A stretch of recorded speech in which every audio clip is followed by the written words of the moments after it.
Welcome to the Resource Allocation COVID-19 lecture. This lecture will be divided into two parts, and I will take you through a number of ethical issues that pertain to COVID-19. So the objectives of this lecture are to firstly describe the current COVID-19 pandemic, and we'll look at both global and local statistics.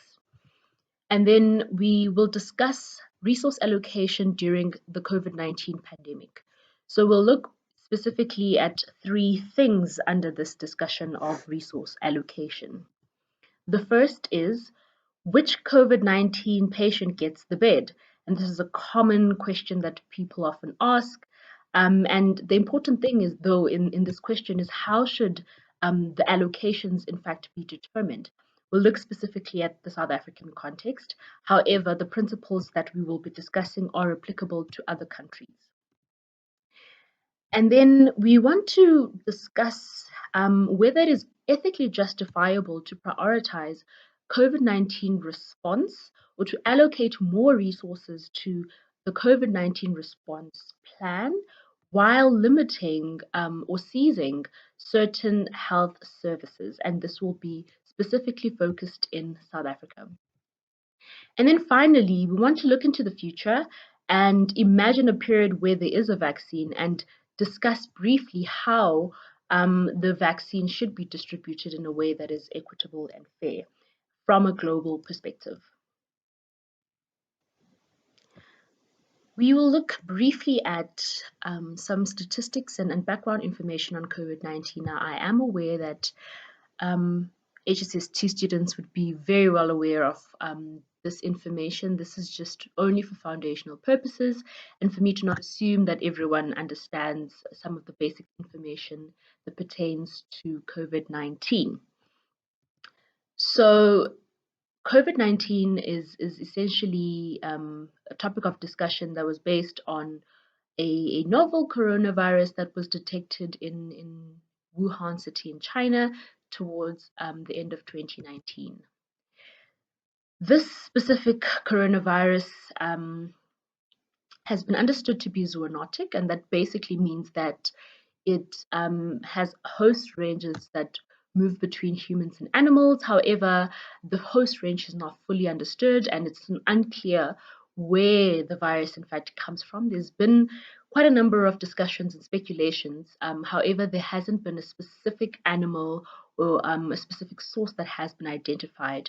However, it is understood that it is able to infect humans and animals. So when someone is infected with the coronavirus, they develop the coronavirus disease, which is commonly known as COVID-19. There is no cure or specific treatment for COVID-19 at the moment. There's only supportive care or management should patients experience moderate to severe symptoms following a COVID-19 infection.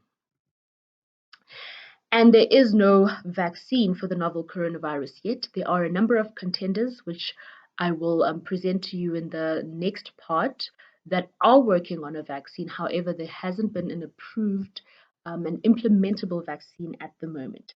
So what we know so far is that we have this novel or new coronavirus that infects a wide host range, which includes humans and animals, even though it's not fully understood. And there is no specific treatment or vaccine for this coronavirus yet. So these statistics are based on my last research on the COVID-19 statistics. And on the 10th of August, the WHO recorded a total of just under 20 million cases and also a total of 728,000 plus deaths associated with COVID-19. If you look at this global statistics graph, what you will see is that there are a number of countries that have been identified as those that are either currently in the first or second wave, or countries that have high number of cases and also high number of infection rates. So right at the top, you see the United States of America, and then the orange line would be Brazil, and up next would be Russia, kind of plateauing over here, and then the pink line is India. South Africa is somewhere there, but you can see that there has been a steady increase in the number of cases of coronavirus infections in the millions. So when you remove all of the other countries in the graph and you leave South Africa, you can see that while our numbers aren't reaching millions yet, we have had a steady increase between the months of May through to August. And it is said that we are now reaching our peak, at least in the first wave. And so South Africa is currently dealing with the epidemic in the country and pandemic globally at its peak. So if you zone in specifically to the areas or provinces that have the largest numbers or the highest number of confirmed cases, you will see that the provinces that have high cases or high number of cases is Gauteng, we have KwaZulu-Natal, this is Eastern Cape, as well as Western Cape. And the number of cases have almost been centralized in terms of the largest numbers amongst these four provinces. And then we have the other provinces here as well. The cumulative number of deaths thus far total to over 10,000, which is indicative that there's growing numbers of both confirmed cases and deaths of the coronavirus in South Africa. The screening and testing process is very important, and this is where we go into how things should be done and how things are being done. So the first thing that happens is that any person who is suspected to have COVID or thinks that they have COVID is screened, and the screening happens either in hospital settings. However, this screening process has been decentralized towards telephonic and text messaging. So you fill in questionnaires, and depending on what the screening results are, the next step would be considered. So if a person under investigation or PUI has been screened and has a number of symptoms, including exposure to an infected person, they're tested for COVID-19. And if that person tests positive for COVID-19, they are often recommended to self-isolate and self-manage the symptoms that they experience of the infection. And then finally, there is this aspect of if a patient cannot self-isolate and self-manage and the symptoms get to a point where they worsen, either moderately or severely. So, for example, if they experience acute respiratory distress, they are then advised only then to approach a hospital for admission. So, what we want to focus on really is what happens when the worst happens to an increasing number of patients. So, we are not really talking about these people, right? So, the people who get screened and there's no issue, or the person who does get screened and they get tested positive and they are in fact fine, mild symptoms. We're talking about the adverse events and moderate to severe patients. And now they need to have access to hospital facilities. When those people increase in number, what needs to be done? So now we're going to specifically focus on the cases that are moderate and severe, or the cases that worsen over time, and the clinical admissions in the hospital setting. So patients are usually triaged or categorized based on the severity of their symptoms, and based on that, they are then either admitted or not.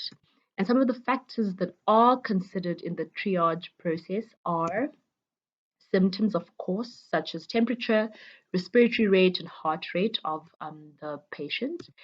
comorbidities, which has proven to be very important in understanding this COVID-19 pandemic, in that certain patients who have comorbidities tend to have moderate and severe symptoms.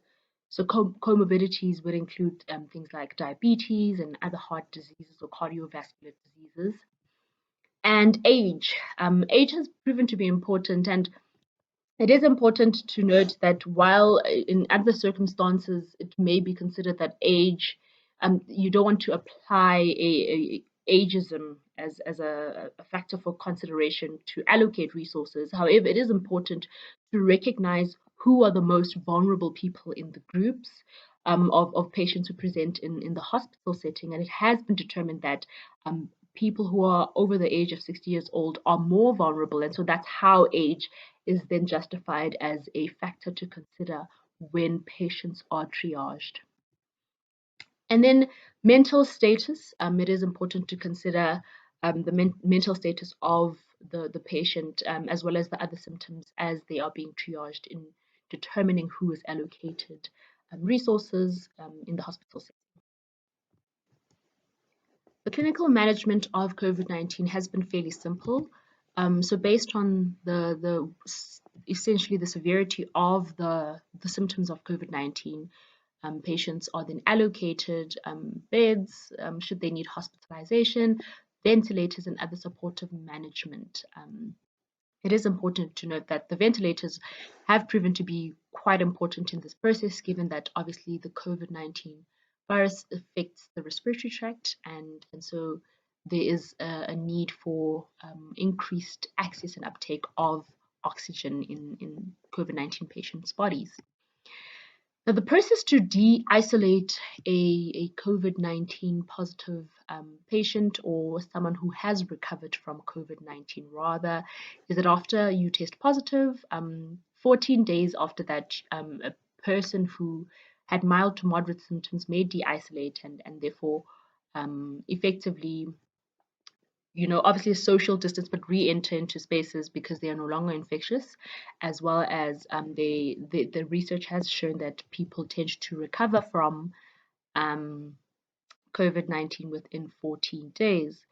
It is important to note, though, that in certain instances, such as severe cases, symptoms tend to subside and take longer to subside. Therefore, the de-isolation period has been extended to, instead of 14 days after the positive test, it should be 14 days after symptoms subside, because it's been found that for severe cases, the virus persists in the body for longer periods of time.